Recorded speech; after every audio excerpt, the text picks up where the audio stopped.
recorder there. Welcome to the November 8th. I'll start again. Okay. Welcome to the November 8th, 2009 meeting of the San Francisco Tesla Society. This is our first meeting at the Richmond Branch Library in San Francisco. We're really grateful to have their support while the Park Branch is undergoing renovation. Today our speaker is Eric Dollard. His talk today will be a history of the Marconi and RCA Bolinas station. And this is a real treat because you're going to hear some history about an amazing facility in the Marin County area that most people don't know anything about. Now, Eric Dollard has spent much of his life studying the works of people like Nikola Tesla, C.P. Steinmetz, J.J. Thomson, and others. He built his first 10-kilowatt transmitter during high school, and later he excelled in the Navy as a microwave telecom troubleshooter.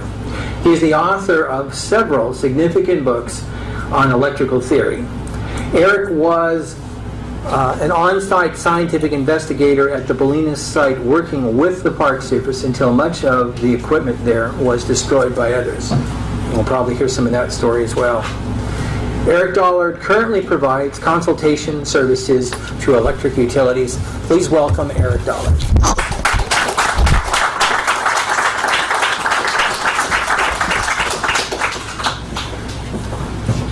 Okay, thank you. This is going to be a bit difficult to fit in the shortened time, so I'm probably going to be kind of stressed and have to run through this. The history of RCA and the RCA station in Bolinas has probably got to be one of the most convoluted and complex stories. It would be only superseded by the Old Testament of the Bible. So to pack 10 pounds of this in a 5-pound bag and then find out it only holds 3 pounds is going to be rough. So let me see what I can do. We got to put the lavalier on there. Sorry.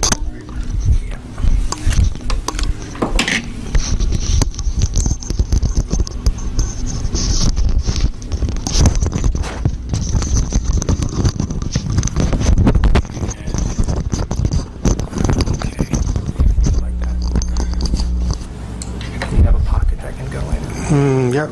Okay. Okay, let's see if the pictures work. This is all pictures, so with no pictures, it's tough. Okay, first one.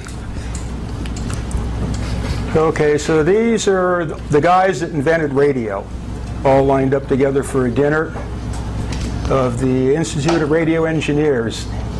Tesla is in the background somewhere there, along with Alex Anderson, and a lot of these people are going to be part of this story. Okay, the next one.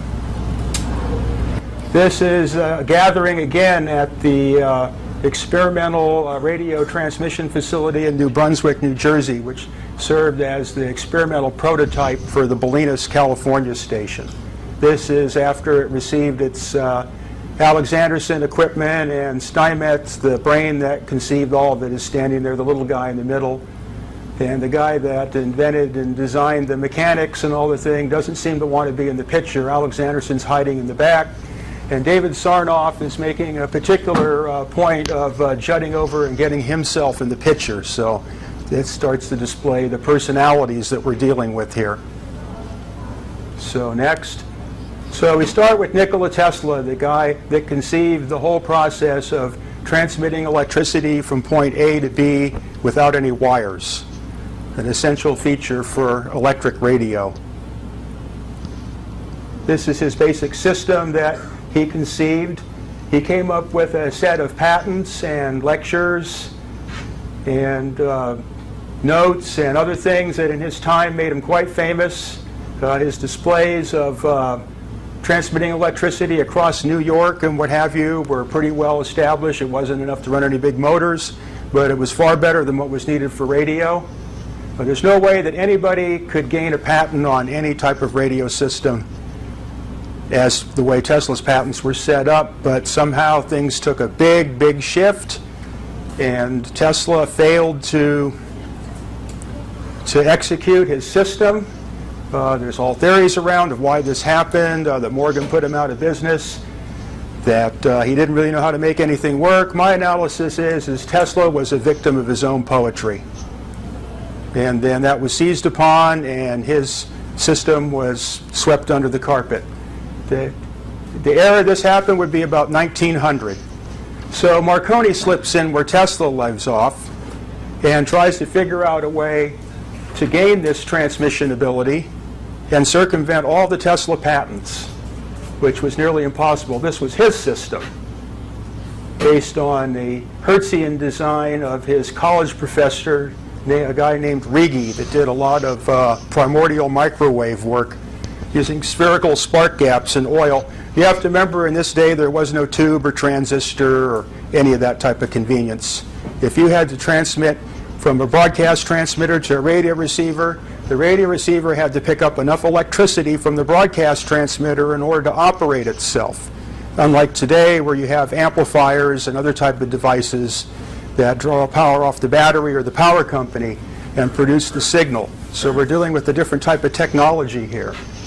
So Marconi basically adulterated the Tesla system and somehow thwarted the patent system, and it just started this all-out crackpot reality in radio that existed for about 10 years. Then finally, the next person, Alexanderson, started with the work of Fessenden and produced a type of radio generation system that actually did work.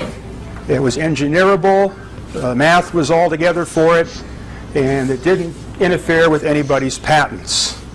So these are the three stages of engineering implementation that you would find occurring out in Bolinas. Even though there's many more that occur after this, all the way up to my own work out there, we have to focus on the important part and not the stuff that uses well understood or accepted technology. Okay, next. These are some of Alexanderson's patents. This is also called alternator, and then next is antenna system, which is one of the most important research areas in electrical engineering that I consider to exist, is the Alexanderson antenna. It does things that no other antenna can do. In fact, it's not even really an antenna. It transmits in another dimension, to use the phrase of physics. And that's kind of my main focus on the Bolinas site and my research. Okay, so to begin the story, let's see who the people are that are going to tell it. Okay, well, we've still got this guy. Oh, Sarnoff, the guy that screwed everything up. This is a picture of David Sarnoff when he first went to work for Marconi. And he became the nemesis of all of these other workers and inventors of television like Farnsworth and the inventors of FM. And he was the king of RCA. He became the president of RCA until he died, and then the company died with him. Okay, so let's keep going. So those are the four players. So this guy, how we're going to approach the disasters from the standpoint of the Navy, because basically the Bolinas site was considered an important naval asset, and technically still is, because the Coast Guard operates part of it as Station NMC. Okay, so now this is where I pick it up in my book here. So this is Admiral Nimitz, and he is providing an introduction to a very interesting history book that was written by, we have that page next? Mr. Howarth. I just ran across this recently, and the Navy plays the center role in the entire history of electronics and radio and all the things that were going on between the turn of the century and World War II. So Admiral Nimitz points out here in his introduction, we go to the next one, there's certain things that he makes reference to. You go to the next page. Was that the next one? That was the next one. Okay. So, of course, he points out how the Navy is a leader in scientific traditions and experimentations, which is absolutely correct. And the following documentary, Mr. Howarth's book, supports the drive and encouragement for scientific research. And then, again, he claims the Navy led the world leadership in electronics and the urgent need for better equipment.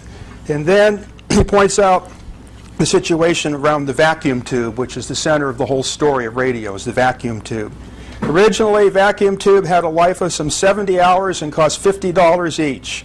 Limitations, which made their widespread use economically unfeasible. However, shortly after World War I, the Navy solicited bids on a 5,000-hour tube costing no more than $5. The successful bidder met these revolutionary specifications, and in doing so, the Navy had sired a major contribution to the wildfire growth of commercial radio in this country. He points out it's a giant step from the spark gap transmitter of a half a century ago to the transistorized multiplex of today. And then he says, yet we merely stand at the threshold of a new and exciting science. But where is the new and exciting science? It's still the same old technology, just in a different package. So as far as the Navy follows in this, let's go to the next picture. The Navy had some real serious problems in trying to keep radio going on their ships. Okay, the next. So the, yeah, I might need that. So this is Assistant Secretary of the Navy, Franklin Delano Roosevelt. And he has a situation on his hands, which is this following letter.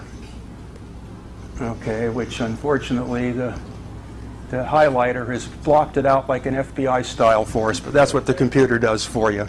At any rate, he's instructing this judge to deal with the fact that the Navy is in the middle of a patent suit because the radio they bought from one guy and the radio they bought from the other guy, the two guys are fighting, and now the Navy's in the middle of it.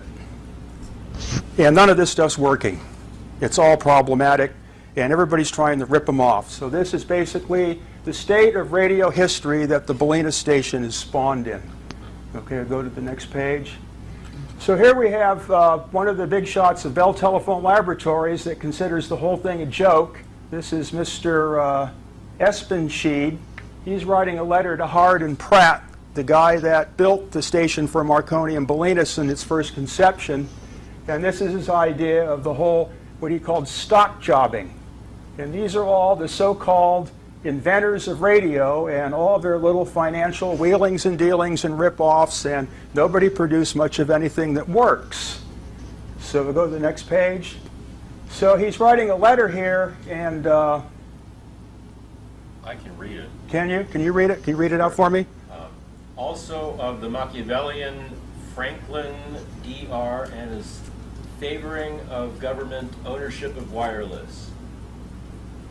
So that was the... So what's going on here is Assistant Secretary of the Navy, Franklin Delano Roosevelt, wants government to completely take over all radio.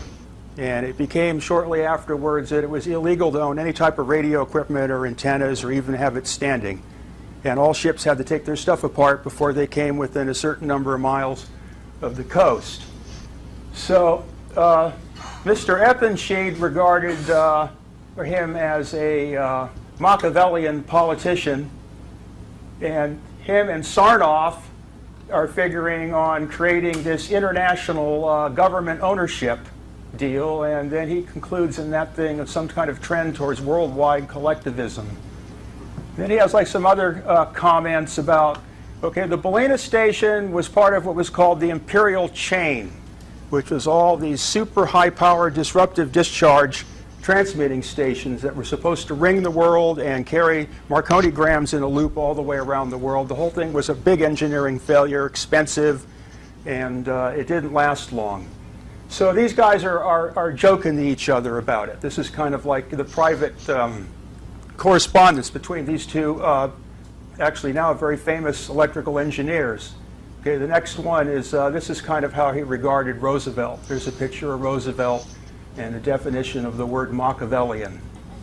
So Roosevelt had a lot to do, like Sarnoff, with directing radio history in ways that its inventors really weren't happy about. Okay, let's see what his next letter is. Okay, can you read that? Yeah. Thank you for the little dissertation on the Marconi mammoth spark stations of the old imperial chain. The Marconi engineers did stretch their spark technique to the limit, if not beyond the elastic limit. I remember the transmitter at Kahuka, Hawaii, when they were in 1915. All that summer, it had one hell of a time trying to communicate with Bolinas, California. Further down it says, they could not make Japan. And then further, have been total failure and have never been able to work across the Atlantic. So the whole thing was kind of a big joke. Atlantic rather than Pacific. What's that? Atlantic. And the Atlantic. Well, New Brunswick was the Atlantic station and Bolinas was the Pacific station. And the stuff just simply wasn't working. And then about this time, Tesla wrote several public articles in which he was laughing at these people and said the government would have to take control. And that's actually what it went about to do, was to gain control. And unfortunately, being that we're low on time, I can't really get into a lot of the Navy material where they created RCA. But I'll start with that part and just kind of deal with the situation. Okay, so we have the title in the book here is Navy and the Radio Corporation of America. So everybody's heard of the Radio Corporation of America, or RCA. But what was RCA and how did it come about? So it basically started that Marconi wants to strengthen the British domination. The political situation is the oil and the transportation and the communications and all of the stations that the Navy and everybody are using were either built by foreigners or crooks. So it became a real problem. Engineering problem because there was no engineering formulas or equations. Everybody's patent was ripping everybody else's patents off, and they were all a way to get around Tesla. So we can go look at some of those diagrams, I think, here up ahead. So what the Navy ended up was with these, what you would call Rube Goldberg machines for radio transmitters that had to leave out all the key things that were in the Tesla patents. So they had the Marconi system. Now what Marconi tried to do was repeatedly rip the Navy off and force them to buy stuff that they didn't want and go through foolish tests and then not own the equipment and have to hire, the Navy would have to hire their operators on as civilian personnel, and the whole thing the Navy just said, we're not interested. So what happens is Alex Anderson now is perfecting this alternator into the new revolutionary high-frequency power source that's going to make voice and music possible, the big dream on radio. This is what everybody's been waiting for. So as soon as the war situation starts, Alex Anderson and Steinmetz are experimenting with this thing in the New Brunswick station, and Marconi is all lit up because it's his station and this is going to be the new thing, and he wants GE to sign the whole deal over to him and he's going to monopolize it all around the world. And that really got the political situation all broiled up. Because at that point the British were not the friends of the United States, not at that period of time. So the Navy opposes the whole thing. They don't want Marconi getting anything. So GE, they decide, well, okay, well, we built this thing, now who's going to buy it? So they get together and they conceive this American-controlled radio company, which they call the Radio Corporation. It wasn't like, you know, the International Telephone and Telegraph or, you know, Pacific Gas and Electric. This was the Radio Corporation. And it was to be a conglomerate that was supposed to take all this scattered vacuum tube, patent fighting, and all this type of stuff and merge it all together so that all the major corporations and even the little guys could start to produce this stuff and develop the art without it being all stifled in these longest in history patent suits between DeForest and Armstrong and Marconi and Tesla. And this whole thing was just out of control and nothing worked, and it was owned by foreigners. And, you know, and half the people that built the stuff on the ships were going to jail. So RCA was born in order to alleviate this situation. So I think I'm going to have to depart from the Navy now and get right into the actual. We can go through some pictures of their equipment here. So this is what they got from Fessenden. Fessenden was the inventor that encouraged Steinmetz and Alex Anderson to come up with the alternator that made the actual continuous wave and amplitude modulation and the radio modes that now are well established possible. It was never possible before with any disruptive discharge because of the noise of the sparks, and you just could never get a clean signal. So Fessenden, but most of Fesseden's stuff didn't work, and he was hard to deal with. Okay, then we have DeForest.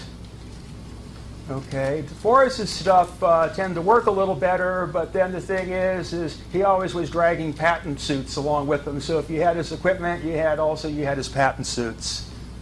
And all these things from the standpoint of a modern day radio or a Tesla type radio are all Rube Goldberg machines. But there's some interesting theoretical stuff to study in them. Okay, the next one. Okay, this is the stone system. The stone system used like ceramic sewer pipes with wires in them buried in the ground. It was, and it was highly classified at the time. It was a type of through-the-earth communication system. So you see the antenna on this is portrayed a little differently as this kind of multi-wire structure, and it was usually undergrounded. You see, things are all real primitive, like, you know, you got a battery and a telephone bell, and then these things here are just like, you know, little coils that you move back and forth. This stuff's all is primitive. You could, you know, make it out of garbage cans and things you found in the dump. Nothing high-tech here. But nobody understood what kind of waves was traveling through this stuff because there was no way to mathematically. That's what I got into in my last talk. So this stuff was generating frequencies and waves that no one had a clue. And it happened to be if one thing hit off on another thing, then you had a new technology. But as soon as like one wire was changed or something, then all of a sudden none of it would communicate. So this is what they're up against. There was no frequencies or wavelengths. It was all just these things that if you fooled with them, they'd, you know, like we used to do when we were in grammar school. Okay, next. That is Massey. Okay, you never even hear of him. He was a big radio guy at the time, made a lot of stations. So they built all these coast stations, and then after they were built and everybody bought all the stock and everything for the corporation that went with the station, then you come there Monday morning and it was abandoned. So that's how these wireless stations were going up, and they were just being dropped. So this is the radio situation that existed from 1900 when Tesla got pushed out of the deal until 1919 when the Navy started RCA and pulled the whole thing back together again. Somebody, you wanted a question? Yeah. Oh, so on the one with the alternator, how high a frequency could you? Well, the little ones were 200 kilocycles, and the big ones were like 20 kilocycles. So they're not real high frequency. But it depends on what you put that frequency into. So now we'll focus more on the Bolinas situation. So let me go to there.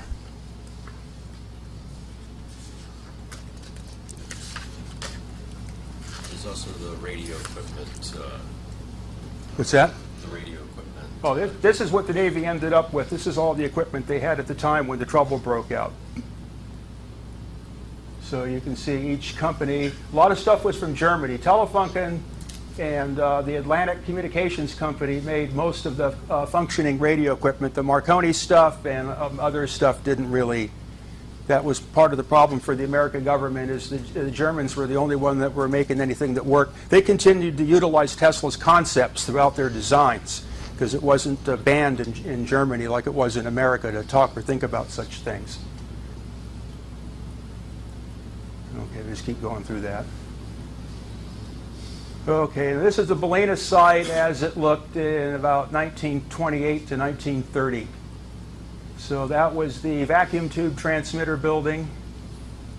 And you can see the antennas. Some of them are still the old Marconi Alexanderson. Some are the new Alexanderson type A's. Some of them are the Beveridge type B's. It's a whole array of antennas out there. It could be a talk in itself. Okay, this is next. That's the receiving station going up in Marshall. And then that's the Marconi building. So let me just point out some things here about this. So what we're mainly interested in studying the Bolinas station is not so much about electromagnetic radio, but this primordial electrostatic wireless that existed before it. It was a radio that wasn't electronic radio, but it was electrical radio. And the electrical system of the antenna could interact through the transformers and motor generator sets with the electrical system of the utility company, where an electronic radio system can't possibly do such a thing. No power can flow backwards from the antenna into the power lines from the power company. So right there you have a different situation. And then the waveforms produced by the electrical radio are not necessarily sinusoidal, but they're complex harmonic or they're disruptive transients, and the propagation of those waves has never been studied. So the key thing with the electrical radio is being there was no electronics and no amplifiers, is the transmitter had to transmit enough electricity to the receiver for the receiver to be able to operate its own detection. In other words, the receiving element was a spark gap as well as the transmitting element. So if you couldn't get a spark to jump inside the little glass tube of shavings at the receiving end, then you weren't going to get any detection. It was basically high voltage at both ends. So it was kind of a half-baked Tesla power transmission system that transmitted just enough power to get the receiver, so-called detector, to operate. So this period existed in Bolinas about 10 years. It started with Marconi in 1913 when he built the site. Alexanderson got there in 1919, and that went on until 1924. And then when they found, after they spent untold millions of dollars on the giant Alexanderson system and all the research, Armstrong came up with the oscillating vacuum tube and detectors, and then obsoleted the whole thing as soon as it was done. So that was the end of it, except for one purpose, the Navy's purpose. The Navy's purpose for that is to communicate with submarines, because Marconi and Alexanderson system never transmitted through the air, and their structures are not really antennas, they're transmission lines. The transmission all occurs through the inside of the Earth. It's not an outside of the Earth problem, but nobody ever realized the full potential of this whole system back then, so even though the alternators were considered an obsolete source of alternating current power with their vacuum tube replacement, the antennas was still capable of doing a lot of very interesting things. So the Navy took an interest again in 1940 and cobbed the whole thing back together and moved part of it to Hawaii so they could communicate with submarines, and it was kind of a secret situation. It never really involved the full Alexanderson principle. It was jury-rigged the whole way. So it's not much for scientific study. And then, of course, in the American tradition, after they were done with it, they destroyed everything. So a new shortwave system appeared in Bolinas to replace it. That's the point at which the technology where I was involved with the station. And that system became obsolete, and it was destined to go the same way. It was supposed to be smashed. But I had intervened along with some other forces, and we stopped that from happening and directed into a research situation. The problem was the satellites were putting the HF out of business, and so it was time for somebody to come up with something new. So the plan was, in my mind at that time, was to go back to the Tesla system and make it work and be able to communicate with the ships at sea without using electromagnetic waves and having all the attenuation and noise and all the problems that go with it. But various forces appeared and made sure that that wouldn't happen, and all of the equipment was destroyed repeatedly. So when Marconi built this thing there that didn't really work, and then the Navy kicked him out and took it over and formed RCA, they brought Alexanderson out there and they brought him to the New Brunswick site, and this is where he was going to build his new fantastic radio communication system. The Alexanderson system's a little unique because it doesn't really transmit electromagnetic waves, and it transmits through the inside of the Earth. So the wave propagation and the attenuation of it is not going to be what you find in normal textbooks. So the Marconi antenna initially was 3,000 feet long, 600 feet wide. Let's see what more pictures we have of the antenna field. This is these are the newer short-wave ones that went up after the Alexander system was obsoleted with the vacuum tube transmitters. This is all in Bolinas now. You can see the two buildings there, the original Marconi mass, and just acres and acres and acres of poles and wire, untold, like 3,000 acres of it. It goes on for miles and miles, or did in every direction. So the basic Alexanderson at Marconi was 3,000 feet in length, 600 feet wide, and 300 feet off the ground. Okay, its electric field, which can be estimated to be about 120 million cubic feet, had a stored energy of 20 million volt amperes. The coils that regulated it were 12 feet high. This thing was like a massive substation of sorts. The whole antenna would light up at night when the telegraph key was put down like a giant neon sign. That's how much electrical activity was going on with it. The voltage is estimated to be about 100 kilovolts. So even though we had this giant thing out there roaring away and glowing in the dark and all this naval stuff, it's all of a sudden we don't seem to know anything about it. It just seemed to go away. But it started to come back out again through some roundabout radio research, and then some interesting things were discovered about it. So in 1913, that's when Marconi decided to put this thing together out there. Let's go through them. So this is exactly where it's at, geophysically. Now the thing about this place is it's rather unusual. You can take an older Army type of field radio set, the one that has the coils in it, the older technology, and put a battery clip on the antenna terminal and go around town and connect this thing to fire hydrants, and all of a sudden signals are booming in from all over the place. So Bolinas is a strange convergence. You have the, does this work? It's going to do the same thing. Oh, you got to hold it down. Okay. So the San Andreas comes right up here, okay, and goes right out this hole, basically. The San Gregorio starts in here, and it goes out. And then there's another one that comes out here and goes out to sea. So this whole place is like a convergence of all of this seismic activity, and it has this type of water that has this rich colloidal iron in it. It turns your toilet bowls red, it turns the leaves of your plants red. The place is like some kind of magnetic anomaly. So this, in all probability, is why Marconi built this thing here. There's no radio reception like it anywhere I've been, anywhere around. This place is just lit up with RF. And it's such a tweak to the place, basically ether-wise, that even before any of these people built anything there, the Indians used to go there and get this, they get charged out there, and if they stayed too long, it started to make them goofy. So they tend to avoid the place except for special charging intervals. This was like 3,000 years back.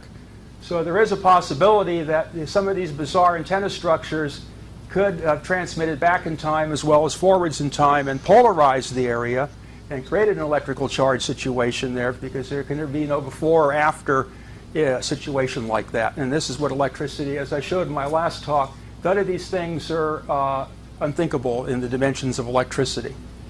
This Alexander's antenna has all the possibility, if that was developed a little further, that if there was one in New York and one in San Francisco, and everything was tuned right, if you're standing in the one under the one in San Francisco, when everything's energized, you'd be standing under the one in New York at the same time.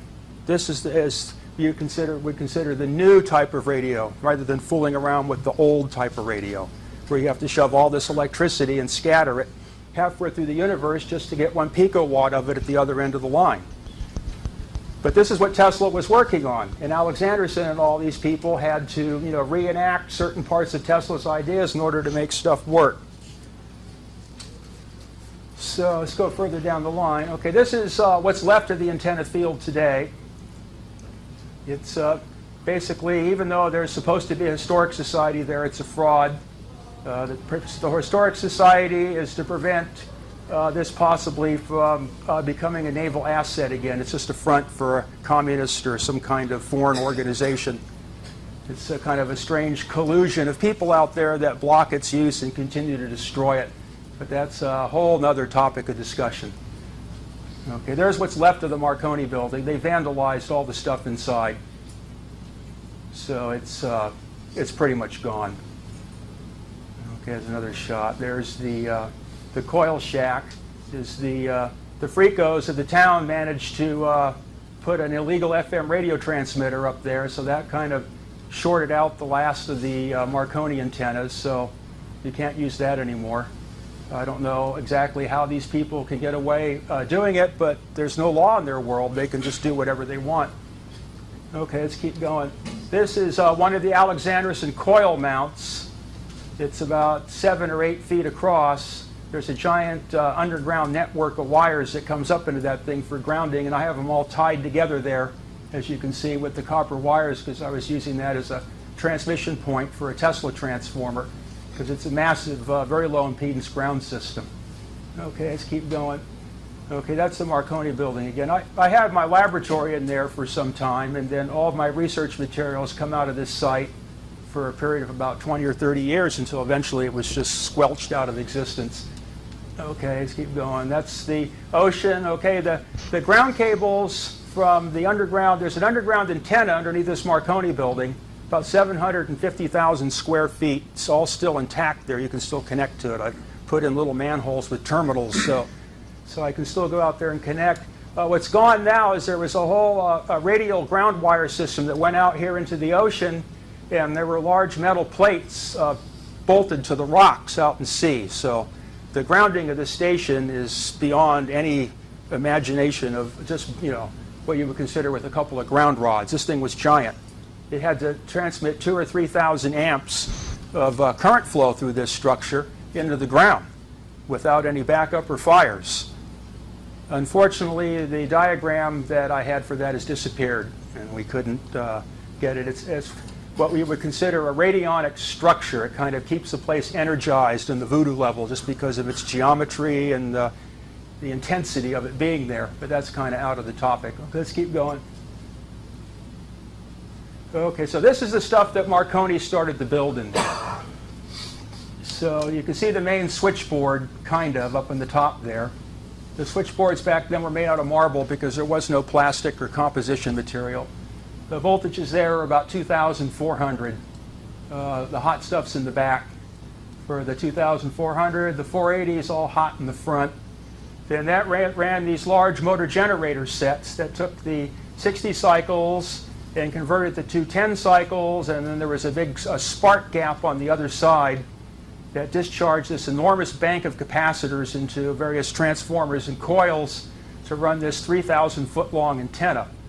Okay, let's keep, to give you an idea of the ground system. This is not, the Bolinas one's much more exotic than this, but this kind of serves to illustrate the magnitude. That big building, RCA building, would be this right in here.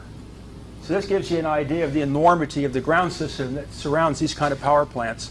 And then out that whole 3,000 feet, you have ground wires going out to the end, and then you have like one cable that takes it down into the ground plates into the ocean. So this thing is like a geoelectric treasure for scientific research, but nobody's allowed to touch it. Okay, let's keep going.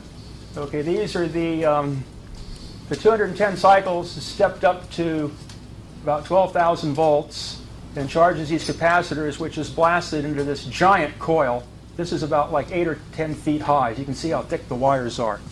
This is the power flow in this thing is beyond calculation. And then there's various impedance matching coils in the back. Okay, keep going. This is the plan of it. These are the copper sheets that connect it to the capacitor bank. It's like a parallel strip line. You've got a bank of capacitors here and a bank of capacitors here maybe, or I don't have the diagram. And then that all discharges into this big inductance of little tiny wires all specially woven to keep the magnetic fields even. It's called Litz wire. And then this converts that into a voltage, which is then fed into other coils, which I think we can see in another picture. Next picture. Yeah, there's another shot of the big one. These are the blowers for the spark gap to blow the air out. Okay, keep going. This is a little one like they would use on a ship. So this is something that Marconi stole from Tesla, called the oscillation transformer. But normally, back then, you were supposed to call it a Tesla coil or a Tesla transformer. So the word started to get changed here. Okay, keep going. That's some of Marconi's first experiments. Keep going. Okay, these are like his first radio setups. So the thing to note here is that there's no tuning. That all you got is you just have a plate in the air and a ground and a spark in between. So there is no frequency with these things that you could call frequency in the normal sense. You couldn't tune them. So if one operated, then you couldn't operate any other radios because they were all transmitting into each other. The receiver was the same thing, and then there was a little spark gap in here of nickel chips that was kept turning. And they would weld together when the energy would come across the system and then ring a bell, and that would usually actuate the telegraph sounder. This was the original experiment that his college professor had built to generate his microwaves, and then he just kept adapting it. This Tesla was so far beyond this that this is basically a joke. This is what people do now when they're like 12 years old, if they do anything. Okay, that's next. This is Tesla's idea for his transmission system through the Earth. That's the patent. Okay, that would transmit power as well as signal. Okay, keep going. This is one of Marconi's attempts to get around that patent, was to use coax instead of helical coils. And I tested it with with open wire transmission lines, and it will transmit through the ground. It does work. Okay, keep going. This is his UHF and microwave experiments, which made things take a big historic twist later. This was the original Heinrich Hertz apparatus that Marconi copied from. So this was the original experiment where electricity was made to go across the room and appear at a receiving end. That was a big thing back then, was to have a spark at a transmitter, and the spark at the other end of the room at the same time was like the UFOs showing up. Okay, keep going. Okay, these are some of the guys again. Okay, keep going. This is Tesla's, one of Tesla's spark gap. See, all this stuff later, Fessenden and DeForest and Marconi and all of them just figured out ways to change it around and repatent it. But all the stuff that Tesla came up with is all so fundamental that there's no way that anyone should legitimately have been able to make money out of radio without paying him royalties. Okay, keep going. This was Tesla's final project, where all of a sudden he kind of went poetic and drifted out of the situation, and funding disappeared, and then he was made to look like a bad guy, and that was the end of that, about 1903. And that's when all this other DeForest and Marconi and all this stuff got started, and just freeloading on Tesla and taking advantage of the glom, but not making anything that can work. Okay, keep going. Okay, now the same thing happened with electricity. You had Tesla and you had Edison, and they didn't like each other's system. And they fought, just like the people in the radio did. So the electrical industry kind of started off with the same thing. So you had the DC system of Edison, and you had the AC system of Westinghouse. So needless to say, the Westinghouse system was the Tesla system. So Edison would electrocute circus animals in public and hire kids to round up stray dogs and cats and then fry them with alternating current generators to show people the horrors of this. So what Tesla did is he lit himself up with so much RF on stage, and no one knew what RF was back then, that sparks would jump off of his hands, and he'd make wires explode between his hands. And finally, at the end of the thing, he got his whole body to light up like an electrode in a neon bulb on stage. Turned it off, and there wasn't a mark on him. So I guess AC wasn't that dangerous. So what J.P. Morgan did is grab the leash and gave it a yank and took all these people's business away and formed General Electric. So General Electric is the womb of RCA, so it's kind of good to know a little bit about General Electric before you get into RCA. Okay, let me get to that point here. So, okay, keep going next. Okay, and then we have David Sarnoff. Okay, now David Sarnoff came to work for Marconi as a boy, and then the two became like buddies. So Sarnoff was the protege of Marconi and liked the way Marconi did business and continued to do business the way that Marconi did it, much to the upsetment of everybody else, particularly the Navy. Okay, keep going. These are the two guys standing in front of some of the equipment that they used out there in Bolinas in the vacuum tube era. This is Marconi and Sarnoff in their later years. Okay, there's David Sarnoff again. So when RCA was formed and absorbed up American Marconi, then Sarnoff was in a position now to form this new corporation, but then he just started on a rampage of putting everybody out of business and monopolizing the vacuum tube industry and causing problems with just about everybody he came in contact with. And then eventually he took the company over. And when Marconi was kicked out of Bolinas, the Navy put RCA in there. So from henceforth, after the formation of RCA, the Bolinas site was RCA and no longer Marconi's. It was part of what we call the Radio Corporation Communications Incorporated. Okay, we keep going again. Okay, now this was one of Farnsworth's biggest enemies, was Farnsworth. You mean Sarnoff's biggest enemies was Farnsworth? What's that? I mean, one of Sarnoff's biggest enemies was Farnsworth. So Alexanderson and GE and RCA and all of them had worked for decades and spent millions of dollars on trying to create mechanical television, which didn't work. So Farnsworth, when he was in high school, came up with some idea how to do it electronically. and then continued to experiment and studied the whole art of electron emission and optics until he became a master at it and produced a completely functional electronic television system in 1928. Sarnoff didn't like that at all. Television was going to be for RCA. He was incensed. So they attacked this guy severely. He's the only guy that's ever won in court against Sarnoff. Sarnoff's lawyers actually broke down in tears in the courtroom, but Sarnoff managed to get the FCC to change all the frequencies around in the whole thing and keep him out of business until his patents expired. Okay, let's go to the next one. Here's the guy that Sarnoff had to steal all of Farnsworth's designs. This guy was allowed into Farnsworth's laboratory as a Westinghouse engineer, but he was really with RCA, and then he glommed up all of Farnsworth's principles, installed them for RCA, and then he kind of worked them all around to try to fight the patents. So now you had a big patent war going on between two TV guys. Okay, let's keep going. So this is the first Farnsworth camera tube. It was so simple that there's basically nothing there. It was a revolution how such a simple device could take a television picture and convert it into an electronic signal of some kind. Okay, keep going. So this is Armstrong. He's the guy that invented the basic radio tube circuits that put Alexanderson and Marconi and all of that large VLF stuff out of business. He was a little bit on the crazy side. That's him standing on top of the RCA tower.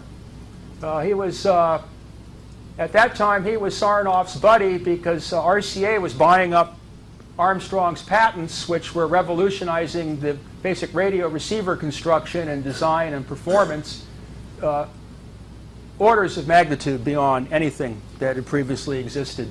It was a whole different world. When he came up with his circuits, then radio was flying. There was you didn't have the need to send electricity to the receiver anymore. You could do it all with amplifiers.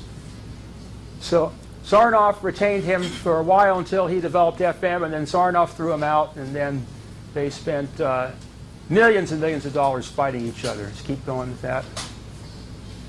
So here he is with Marconi. That's the original, where he gave the original demonstration, that building there of his radio tube detector that everyone was looking for.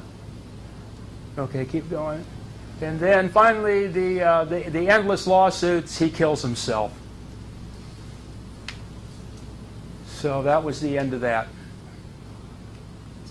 So Sarnoff basically drove him into the grave. So let's keep going. Okay, now we come to the Alexanderson Navy situation.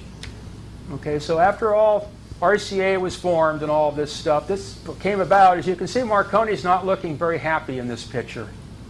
He's just been told that he's not going to get any of Alexanderson's equipment. And there's Alexanderson standing next to him. Marconi got the big choke right here. He is not happy. Okay, let's keep going. So this is his system. You can see the basic principles of the generator. There's really no other electrical generator like it. And it cannot be expected to behave in any way along the lines of the law of conservation of energy. You can take all the law of conservation of energy and throw it away with these kind of machines, because there's no direct relationship between the kilowatt hours in the shaft and the kilowatt hours in the output transformer. So it's not really a generator. So what you got here is you have a set of magnetizing windings that energize this magnetic circuit. Okay, and then you have these pickup coils, okay, that are in a smaller high-frequency portion of the magnetic circuit. So the pickup coils go to the output transformer, okay, and then the magnetizing coils go to the battery. The key is not really there. Somebody that drew this didn't know what they were doing. Now in the middle of this thing spins this big disc, okay, and this disc has alternate segments of magnetic and non-magnetic material, so that this magnetic loop here and the coils are connected together and taken apart magnetically at a very rapid rate. It's kind of like a magnetic, I would call it a magnetic modulator. And it has to be done in such a way that the average magnetic intensity in the exciting winding doesn't change.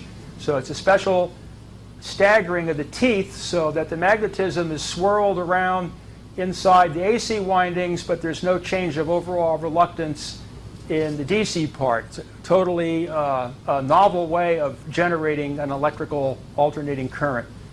And then he came up with another fantastic device called the magnetic amplifier, where there was no switches required, but it was a controllable reactance, and that way he could shunt the alternator, and with the telegraph key, with only like 1 ampere of current, you could control 100 amperes of current and thousands of volts on the AC side of the machine and key the antenna, or you could even put a carbon microphone on it and speak into it, and then it would come out as an AM broadcast.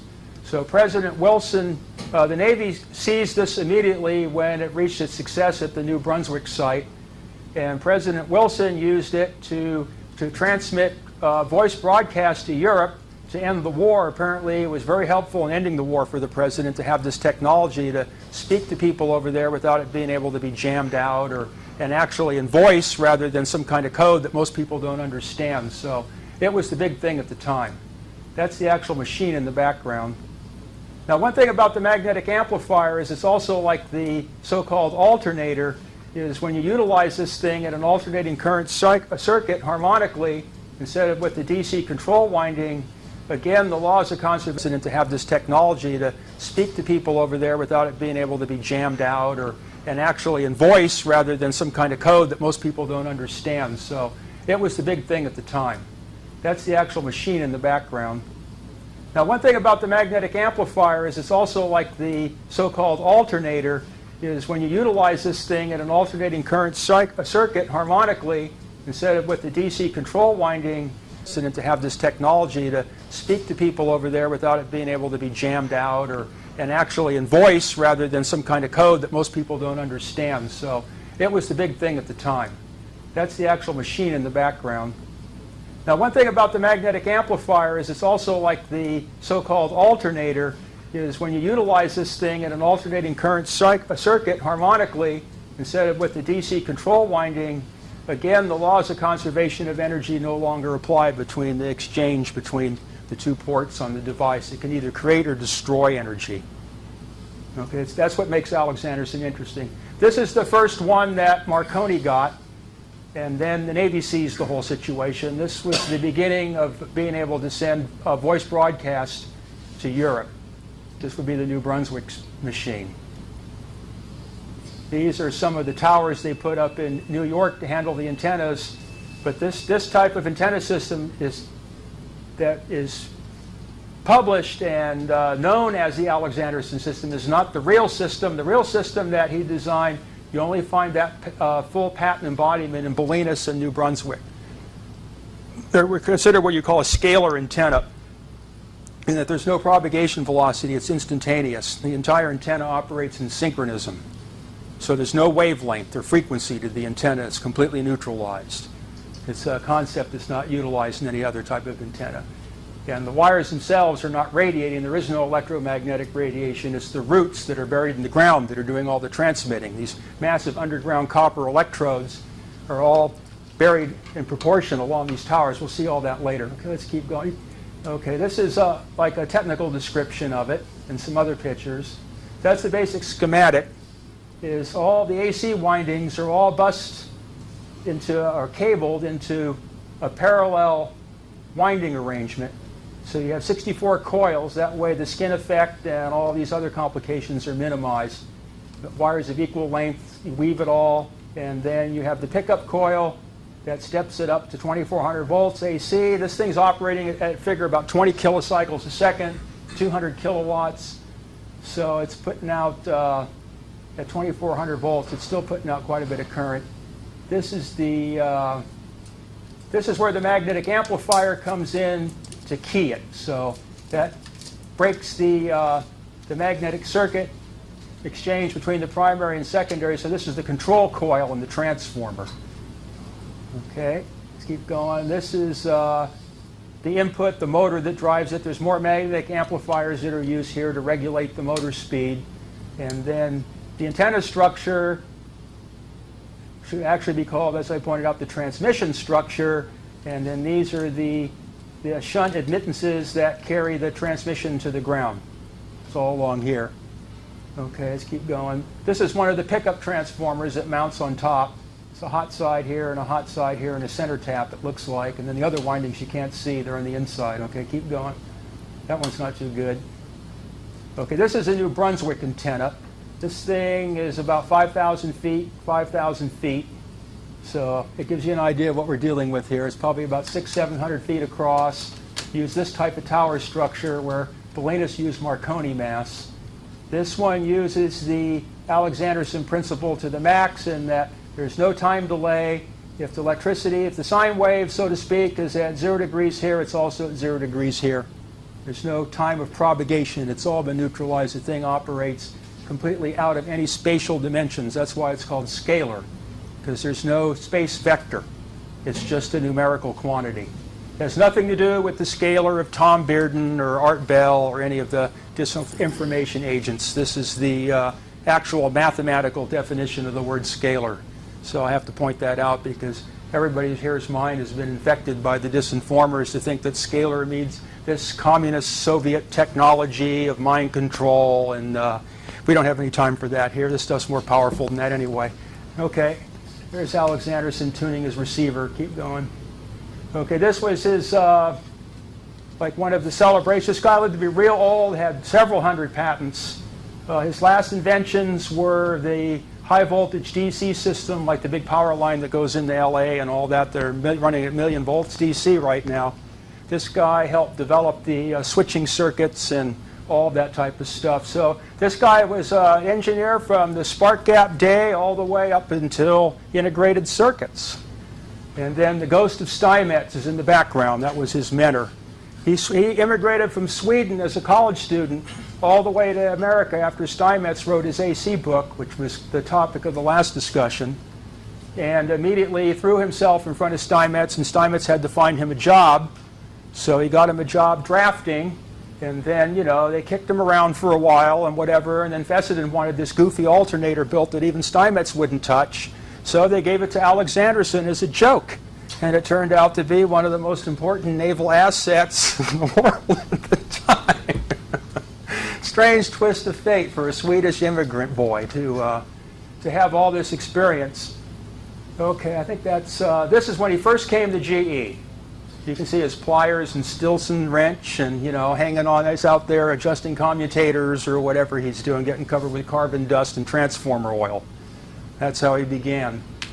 Okay, keep going. This is one of his larger machines. The thing stands about 10, 12 feet high. Okay, keep going. That one's kind of hard to see. This one's, I might just have I've got a bad angle here too, don't I? Oh, okay. Yeah, you can see there's the motor. That motor is probably 7 or 8, this point here could be as much as 8 feet off the ground. One of them had a person standing in there, but I don't think we have that one. And then the alternator is a very strange contraption. And it has to have all this oil and cooling for the gearbox and water cooling for the windings. And this thing here is spinning about 3,000 RPM. And for something with a radius like that, 3,000 RPM is quite a scream. So when they tested these things, they had to test them in blast bunkers. So if something did the big choke, you wouldn't get hit by, you know, pieces of flying stuff. Here's kind of a closer view. You can see some of the gauges and what have you. The big eye hook on the top is almost a joke. God knows how much this thing weighs. Okay, and that's some of the antennas in Sweden that still operate. 15 minutes a year, but it's better than nothing. Okay, that's a coupling. Telegraph recorder. That's some kind of tube transmitter. That doesn't really relate. That's one of the towers from the bottom. I think the towers are 700 or 800 feet high or something like that, between 400 and 800. Here's one of the 10-foot high coils here. It's the building.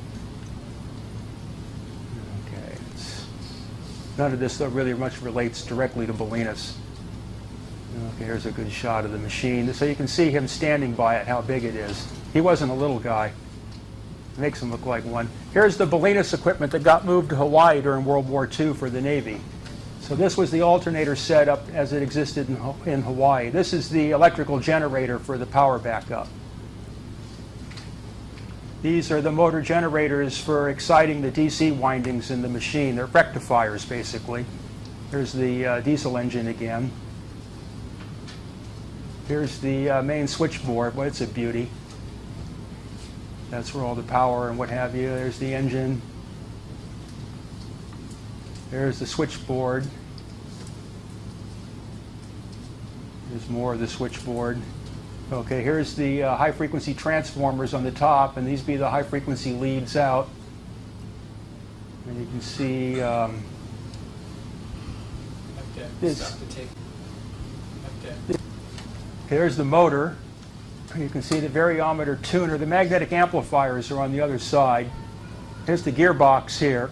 This side's running probably about 400 or 500 RPM, and this side's running in the vicinity of about 3,000 RPM. So this gearbox is cranking.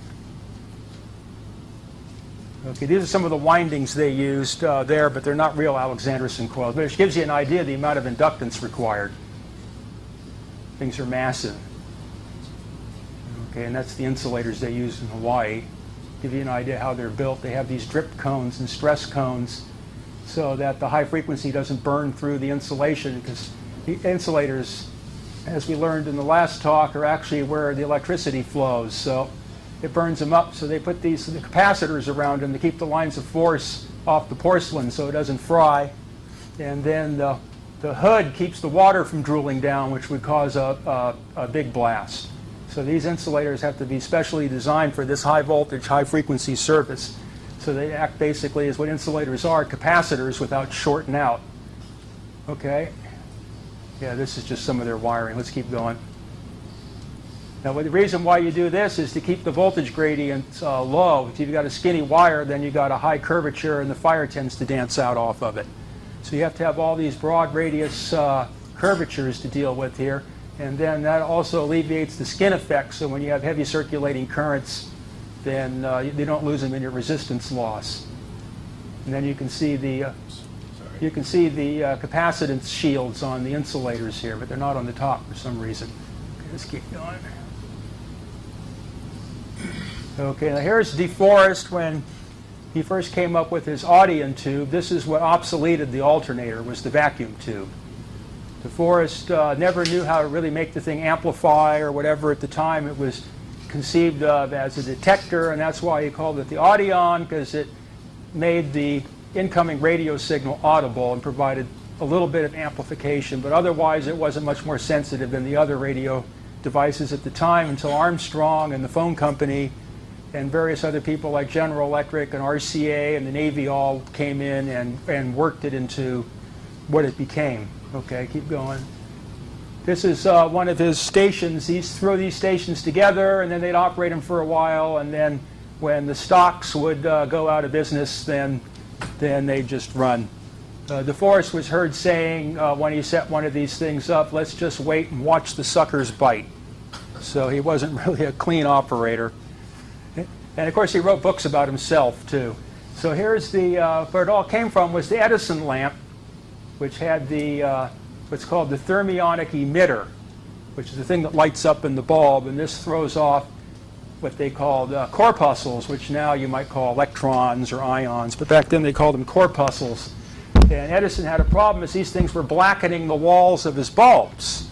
So he put a metal plate in there to sample it, and I think that's in the next deal. Here's his tubes. He's got these little probes to see what this blackening stuff is, and then he found out of that he had created a type of diode. But he wasn't interested in that because his interest was he didn't want his light bulbs getting black. So one of Marconi's buddies named Fleming patented the diode action. Edison wasn't too much into patenting stuff. His idea was to make money, and then when the glommers came and wanted to take all your money in patent wars, invent something new. Made more sense to him. So Fleming patented it, and then DeForest figured out a way to make it into the controllable, what's called the thermionic vacuum tube today. This was the other radio system, which is a very strange system. It's a hydrogen cyclotron. It used to be known as the Federal Arc. And eventually, one of these devices became what's known as the Lorentz cyclotron, which was one of the first particle accelerators to use the rotating accelerating process to increase the electron voltage instead of just trying to get it in a straight shot. What you do is you just let the thing keep building up juice, running round and round in a circle, and then you get a big blast out of a small box. So this thing, originally what it did, it had a hydrogen plasma inside and a big arc. This thing the guy has his hands on is the big wheel to bring the arc rod in and out. And then you hook this thing to your giant coils and antenna system, and it went into oscillation. You put about 600 volts. These things ran off a railway current. So they 600 volt DC came in from the railway line, and then this plasma would act as a negative resistance to fire that would start, so to speak, in the hydrogen. And this giant magnet around the thing would force everything into this cyclotronic action.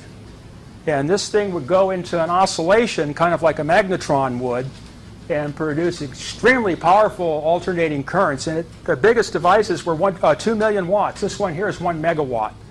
So the Navy decided at this point in wireless to go this route because these were the blasters. And they put out a pretty clean signal, unlike the disruptive discharge, or what they call the spark gap type, because it's more of an atomic process that's continuous and oscillating instead of this bang, bang, bang, bang, bang like the spark gap is. So there might even still be a few of these things around in operation. This was the original invention that spawned it. When you dripped alcohol down in there, and then the plasma would form out of the alcohol and take the hydrogen and use that to perform this electrical discharge process. 25 minutes left. Okay, let's keep going. Now, this was Farnsworth's idea. So you have to remember now that this vacuum tube thing, RCA screwed it all up so that nobody could make or use or sell or buy or any vacuum tubes unless they had their mark on it, kind of like a biblical deal. So these guys all came up with their own ideas of tubes. So this is one that Farnsworth found would produce very powerful UHF oscillations that didn't really need a lot of circuitry or any of this type of stuff. And this was kind of the predecessor to what we call the magnetron. And then eventually he found that these things started producing their own electricity from what he called the, I forget the guy's name. He's a physicist. His name is either Dirac or Dirac. I can never pronounce those kind of names. But he had a theory. He called it the Dirac C, where electrons came out of another dimension. And Farnsworth learned how to tap that. Okay, keep going. So this is his public demonstration of this device. It appears to operate at 100% efficiency, which is pretty good for anything that lights up and has magnetic fields. Okay, and then after that, keep going. Oh no, go back. Okay, we don't see it yet, but he had come up with a way to do this where he would produce a sustained nuclear fusion reaction for a period of about 5 minutes. Where no one else was able to achieve this, he was able to do it with all vacuum tube or radio tube, television tube type technology. No giant magnets or lasers or any of these things at all. That picture was supposed to be in here, but we had to kind of economize. It's on our website. Yeah, so this is something that I rediscovered because the family crawled in their hole and were going to die with all this. But at any rate, as we shared our dumpstered food together, we got to learn things about each other. They didn't really get rich in the end off of this. They all died in misery. Okay, keep going. So back to Tesla. Tesla wrote a series of autobiographical articles about his ideas on radio during this whole historical period of what he had conceived and how he had learned his things and what he thought about was going now. And it could be a whole story in itself. So keep going through the Tesla. Okay, now this gets into the actual, this is what was built out there. So this is what the original Marconi antenna was made out of that he built and the electrical characteristics of how it operated. So next page. So this is like how much capacitance the thing had. This is how much reactive energy. You can see this thing was operating at 150 megavolt amperes reactive. That's a lot of bouncing electricity. 44 kilocycles. That's why this thing lit up at night. It was basically it was almost like a nuclear bomb bouncing around in this thing. So this was part of the problem, is they had all this reactive energy. and it didn't contribute to the transmission process. The thing had no radiation resistance, so you couldn't use it to transmit electromagnetically. So the only thing you could try to do was transmit through the ground, and the overall efficiency of the operation was so pitiful that it hardly ever operated. But it took them a lot of years to build it, and it cost a lot of money, and at least started the site off with a structure that Alexanderson could rework. So we have the total capacity. That capacity is bouncing this energy back into the inductance coils in the Marconi building. That's why those coils are so gigantic, because they're reciprocating this 150 megavolt amperes reactive. So most of the capacitance of the antenna is just to ground, shorted out between the 300-foot gap between the part in the air and the part in the ground. But there's a small part that goes out to the ionosphere. Okay, and there's 50 megavolt ampere reactives, or we'll call 50 megawatts associated with that. The energy required from the power company to do all this is 300 kilowatts. So it's using our resonant multiplication principle in order to get intense flows of power without any real amount of energy being involved. That's the Tesla principle. But it doesn't defy any laws of conservation of energy, because energy is being shuttled around in time. So there's no free energy coming out of this thing as far as your basic electrical calculations go. But that doesn't say that it's not doing some very strange things. Okay, keep going. So it would have been about 500 amperes. Okay, this is the energy consumed by the power company. The structure has a transmission impedance of 75 ohms, which is so low that it has no ability to radiate electromagnetically. Okay, Marconi chose the thing to be 1/8 wavelength long, so that the wave bouncing back from the structure at the end of the antenna would react with the wave going out from the powerhouse and cancel out a large portion of this reactive energy. So it was kind of an interference effect between the two waves to get it so that he didn't have this massive wave thundering all the way in and have to have the apparatus of the station absorb the whole thing. So if you take the two capacitances, you find out that the capacitance of the upper part and the capacitance of the part to ground gives a velocity of 1.5 times the velocity of light. Now this, of course, would irritate the Einsteiners. But according to the old wireless theories, is the free space wave would have to be 1.5 times the velocity of light, and the wave would not be electromagnetic, it would be electrostatic. So what was being used here has no resemblance to electromagnetic radio of today. This is operating in things that we've become accustomed to as impossible, but it's not impossible, because you just sit down and do the basic calculations out of any engineering textbook, and these are the answers you get. Okay, keep going. Okay, those were the books that I got the capacitance. So all the equations came out of regular books to figure out that stuff. So now we'll keep going. Okay, so this is how the structure was basically set up. There's the powerhouse, which is that giant building. And then you have these 300-foot high masts. So this is like 300 feet. This is 600 feet. And this goes out 3,000 feet. Thing's giant. And there's all these ground wires underneath the ground that follow it. I drew these in just to get the proportion. They weren't visible in the photograph. So this was Marconi's initial structure that he built there, that Alexanderson rebuilt initially to get rid of this so-called reactive energy flow, but then other things grew out of the idea. Okay, so the next one. Okay, so this is what the antenna would have looked like lengthwise. This would be the building, and this would be the section up by the road. These are the masts here, and then there was 32 wires stretched between. Now, when I was a child, there were blueprints out there with Alexanderson's name on them, and it had structures like this, but that was a long time ago. So I'm trying to get an idea of how these masts would have held another type of structure that would have resembled that. So this is what you see going on here. So this is the original 44 kilocycle antenna. Okay, next. Okay, now if there were two rows, which would have been more likely, the antenna would have been strung like this, where these are the three masts. The evidence of this mass has been completely removed. There's no evidence anywhere of that mass existence, but there's no way that that mass could not be there and this antenna hold itself together. And plus there's this row of masts here to carry down leads. And none of these things show up in any type of blueprints or books or anything that I've seen on any Marconi sites. So there's things going on in these stations that were kind of left out of the books. Okay, let's keep going. So this was Marconi's experiments and some professor's analysis of it. Marconi found with these antennas that they were directive in this direction. In other words, if this is the building and its networks and this is the transmission structure, that the propagation, as you can see by the field pattern, tends to go out in this direction. But the antenna is less than an eighth of a wavelength long. According to electromagnetic theory, you can't have a pattern like this. The pattern would have to be a perfect circle.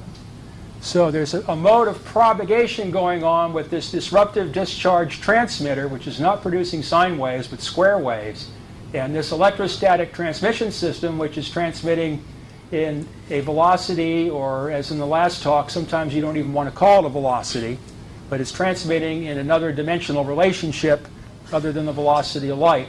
This was the calculated electrostatic field pattern, where this would be the antenna and the ground, and then the image antenna, the reflection off the ground wires, would produce this type of electrostatic field. And this is where this professor was reinforcing the idea of why this thing would propagate in that direction. So there's things going on with this old stuff that even though it didn't work like it was supposed to, or nobody really knew this or that, or everybody was fighting, or the government was taking over, it's these little things land out of it that is where the scientific interest lies, if there's going to be any other type of radio in order to overcome the barriers of distance and space. Okay, keep going. 15 minutes. Okay, this is the antenna they built at Hawaii to reciprocate with the one in Bolinas. That'd be this one here. Here's the mass. This is the terminal thing at the end with the row of pipes. And then you have the building here. And they had another one to Japan. They could never get the system to work to Japan. There's something about the geology of the Earth will support no propagation to Japan. And that whole antenna thing was just, that's where Eppensheed in the beginning was joking about it to his buddy Harrod and Pratt, that the thing never even worked. Okay, keep going. This is a view that Jim Bourne took when he was standing on one foot like Armstrong on top of one of the 300-foot masts. So, and then there's a picture, I think, next to him down on the bottom. That was him there. He was one of my, I don't know what you call it. These were the guys that took me in when I was a kid and got me all wrapped up in this stuff and made sure I had equipment and the papers are all in order and I had the keys or whatever, and I was the guy. Very fortunate circumstance for a 16-year-old. But I had help from the phone company and the high school, and I was a pit bull back then. I was like another Sarnoff.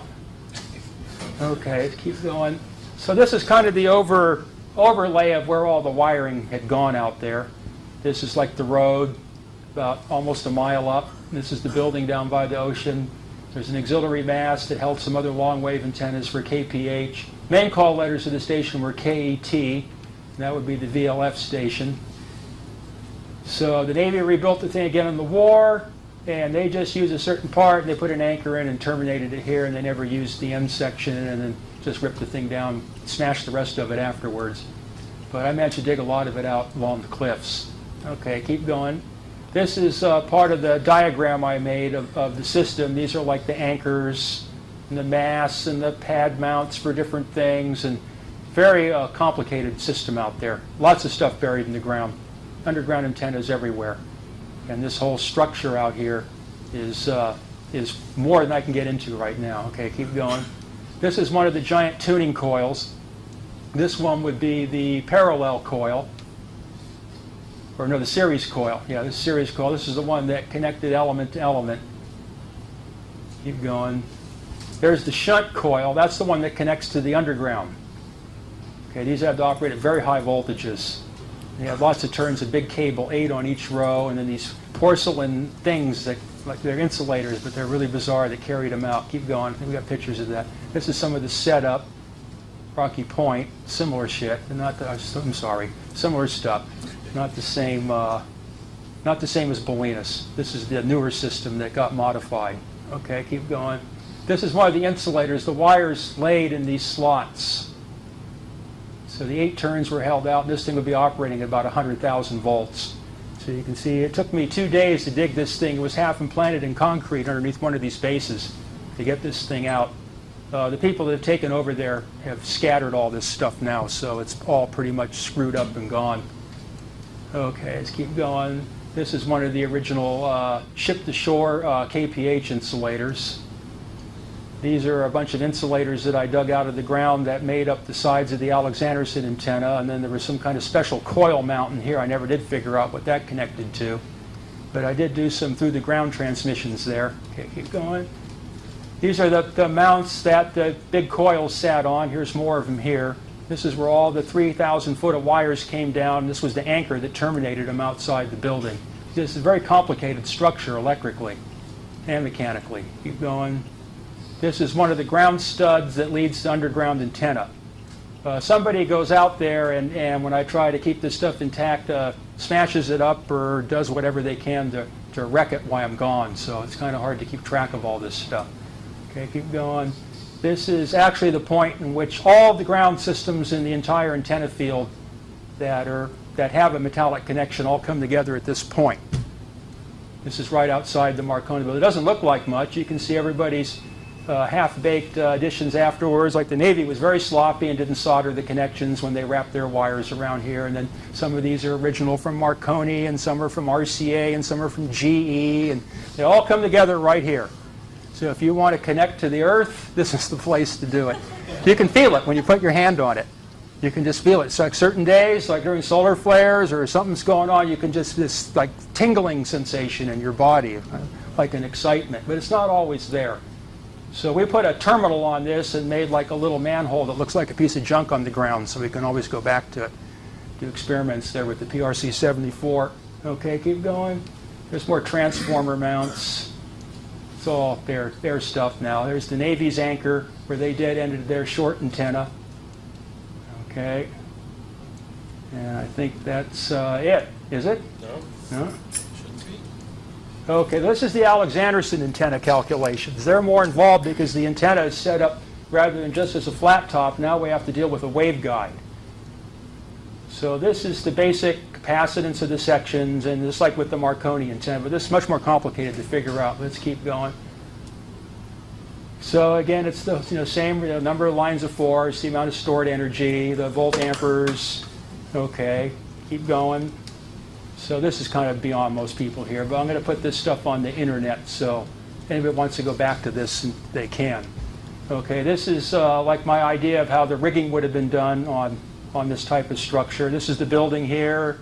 Then you have the first three masts, and then the stringing of the antenna, all these very severe guys. This end capacitor that went to the terminations, which is an important part of Marconi's system. Okay, this is like the theory of operation of these antennas. I'm probably running out of time to really 10 minutes. try to squeeze this in. This kind of gives you an idea of what's different about everybody's radio. So this is kind of the basic diagram of the Alexanderson antenna as it existed in Bolinas. Okay, next.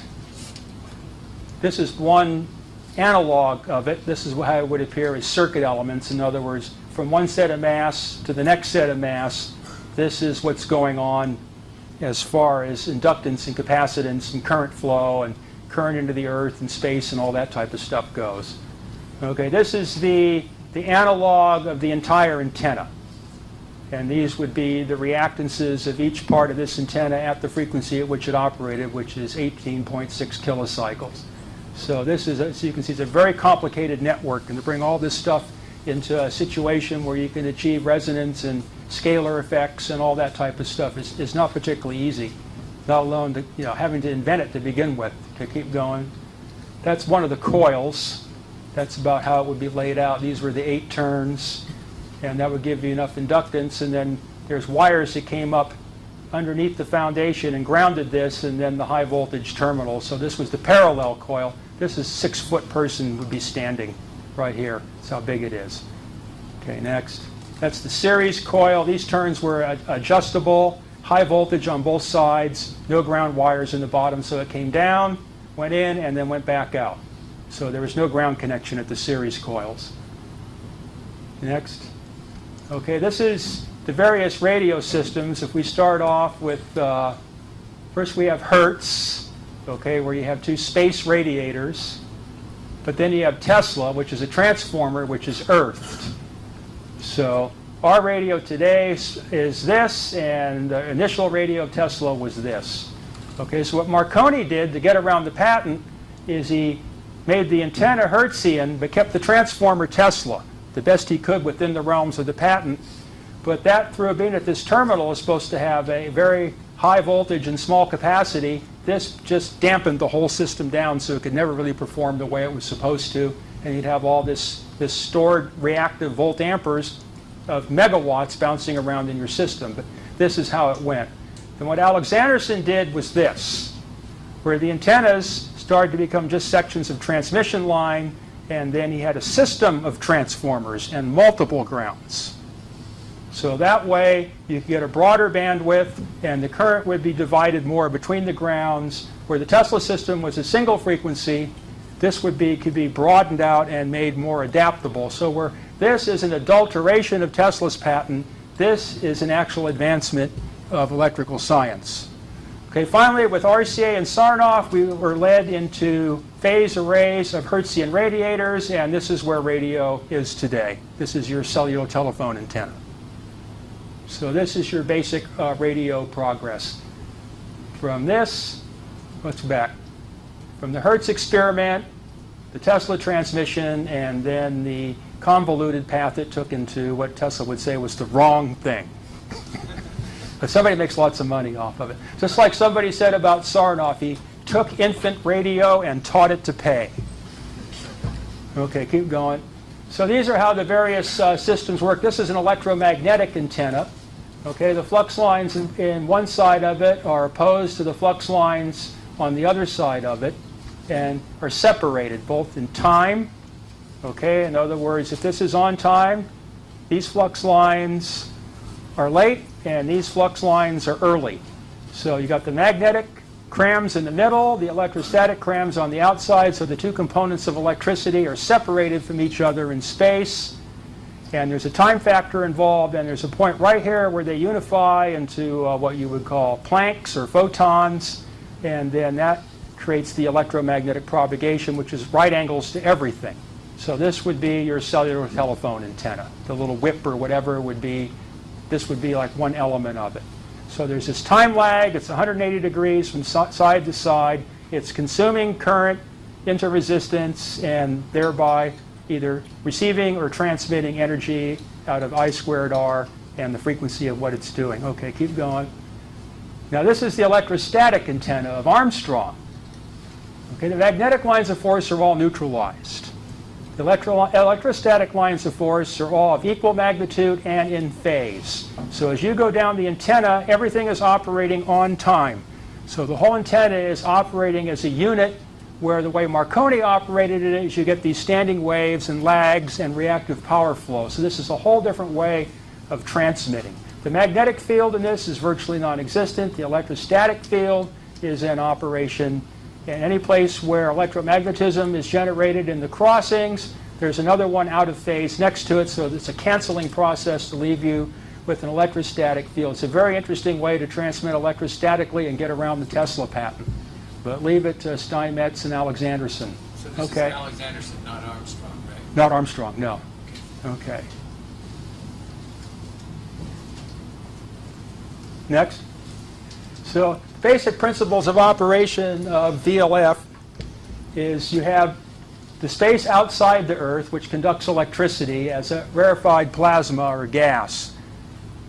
You have the space inside the Earth that, to use the word conduct is difficult, but at any rate we can say they're conducting. The inside of the Earth conducts because of the ions in the mineral and the water and all the ionic process. This does it by all the, atoms that are hungry for electrons or have too many or all that type of world. So this is all working in the plasma world. This is all working in the electrochemical world. But at any rate, they both can be considered plates of a capacitor. In between, you have a so-called non-conducting atmosphere. So we are standing inside this giant high-voltage capacitor which consists of the ionosphere and the physical Earth, and the atmosphere is like, the glass plate or the oil or whatever would be in between in the capacitor. Now the Tesla system, the way it operates is the space current and the ground current have such a phase relationship that it doesn't want to run around in circles. So it has the ability to transmit longitudinally with no velocity restraints in the space, and it has the ability to transmit longitudinally into the Earth with no velocity components. The Marconi system and the system of Alexanderson is like halfway in between, and the radio we have today is like this. The Marconi system is the phase is such that all the lines of force return back around to where they came from and form closed loops. So any transmission has to be electromagnetically, and it's not electromagnetic structure, so it tends to be self-defeating. So this is kind of how that antenna in Bolinas would operate with Tesla, and how in Alexanderson would be more like this, and Marconi would be like this. Okay, keep going. So in the Tesla system, the Earth connection and the space connection operate 90 degrees out of phase. So they're never, when one's hot, the other one is not active. So you have a separation of the two poles. They're no longer plus and minus. Plus and minus is gone. There is no plus and minus. There's either a plus here or a plus here at different points in time, or a minus here and a minus here at different points in time, but there's no plus and minus. There's no way that the flux can loop, because when this one's on, this one's off. The Marconi system and conventional AM broadcasting and stuff today operates with the two 180 degrees out of phase. So when this one's plus, this one's minus, and when this one's plus, this one's minus. So the lines of force all tend to go back around, and the propagation tends to become self-defeating. Okay, keep going. This is the basic schematic of the Alexanderson system as far as the layout of the elements and where the coils sat. Keep going. Okay, this is the scale model that the ham radio people can build for 160 meters if they want to experiment with this. A 100-to-1 scale model gives you a frequency of 1860 kilocycles, which is in the 160-meter ham band. So this is the diagram, the plan for this. These would be the coil positions. This would correspond to the wires between the masts, and then you'd have the underground wires, the capacitors and coils on the ground, and their down leads. Instead of being 300 feet high, of course it's only 3 feet high because it's 100 to 1. Because of the inductances and capacitances, the fields operate on square roots. They're 1/10 the size. So the square root of 100 for the coils and capacitors, otherwise they'd be so tiny and the energy balances wouldn't work out. So the way the waves split is because the two forces are multiplied by each other. These things move in square root proportion. So that's all been done. Okay, keep going. This is the various other sections of the antenna. Keep going. That's what it looks like from the top. That's the upper structure made out of copper wires. The next row down is the copper pipes for the grounds, which are these, and the rods that go into the ground, and then the mounts for the coils and capacitors. Keep going. And then, oh, this is the guy that had all the equipment smashed out there. And then we got a couple other guys here. This is all the stuff that they've managed to bust up while they were there. They destroyed almost all the equipment and dumped all the toxics over the cliff. And then they turn out to be new age cancer research. These are the Greenpeace guys that have control of the station now. They're yanking stuff out of there and selling it off, and closed it to everybody, and are trying to make it like Alexanderson, and none of these people ever even existed out there. But somehow they gained control of the whole facility, and the place is a circus now. So here you have a prime naval asset is a circus, just like the people that ripped the Navy off in the beginning. So that's the end of the talk.